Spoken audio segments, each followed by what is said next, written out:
కారులో వెళ్తా ఉన్నానండి. కారులో వెళ్ళి శ్రీకాకుళం నుంచి వస్తూ ఉంటే తెచ్చి చూసుకొని కారు మధ్యలో ఇలాగంటుంది. ఎలాగా ఊగుతుంది కారు, బ్రేక్ ఇస్తుంది, ఆగుతుంది, ఆగి ఆగి ఆగి ఆగి వెళ్తాను. ఏంటి ఇలాగ ఆగి ఆగి వెళ్తుంది అనుకుని అలాగే తొక్కుకుంటా వస్తుంది. కరెక్ట్గా ఎండాడు జంక్షన్కి వచ్చేసరికి కారు ఆగింది. ఏమైంది కారు? ఏమైందో తెలియదు, ఎందుకంటే మనకు దానికోసం మెకానిజం తెలియదు. మరలా ప్రార్థన చేశాను, ప్రభువా ఈ కారుని మరి స్వస్థపరచండి ప్రభువా, ఈ కారు స్టార్ట్ అవ్వడానికి సహాయం చేయండి, ఎందుకంటే మళ్ళీ నేను ఇక్కడి నుంచి ఎక్కడికి వెళ్ళాలి, హనుమంత్ వాకు వెళ్ళాలి, చర్చికి వెళ్ళాలని ప్రార్థన చేస్తే అలా స్టార్ట్ చేసేది. మరలా ఏమైంది? స్టార్ట్ అయిపోయి మరలా అలా వెళ్తూ వెళ్తూ వెళ్తూ వెళ్తూ ఆగుతూ వెళ్తుంది, మొత్తం జరిగింది. మరుసటి రోజు సర్వీసింగ్ ఇచ్చారు. సర్వీసింగ్ ఇస్తే వాళ్ళు ఏం చేశారంటే ఒక చిన్న ప్లగ్ తీశారండి.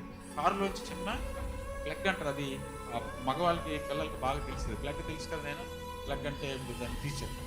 ప్లగ్ తీసి ఏమి లేదు, ఇంత పెద్ద కారు కూడా చిన్న టెక్నిక్ ఏం చేశారంటే ఆ ప్లగ్ తీసి ఉప్పు అనేది అందులో పెట్టి తిప్పేసి అలా ప్లగ్ నొక్కారండి. స్టార్ట్ చేస్తే చొరవని పరిగెడుతున్న రాకెట్. దేవునికి స్తోత్రం కలుగునుగా. ఎంత ఉంది అది? చిన్న అవిధేయతే మన జీవితాలకు శాపముగా మారిపోతుంది. చిన్న పాపమే మన కుటుంబాల్ని చిన్నాభిన్నం చేస్తూ ఉంది. చిన్న వ్యతిరేకతే మన బిడ్డలను మనకు కాకుండా చేస్తూ ఉంది. చిన్న వ్యసనమే కుటుంబాలను విడదీస్తూ ఉంటా ఉంది. ప్రియమైనటువంటి విశ్వాసి ఆలోచన చేయి. చిన్నదే కదా దేశము, జయించవచ్చు అనుకున్నాడు యెహోషువ. పెద్ద పెద్ద దేశాలని జయించేశాడు, చిన్నదే కదా జయించవచ్చు అనుకున్నాడు. కానీ ఆ చిన్న దేశాన్ని ఓడించలేక 3,000 మంది ఇశ్రాయేలీయులు హతమైపోయారట. ఎంతమంది?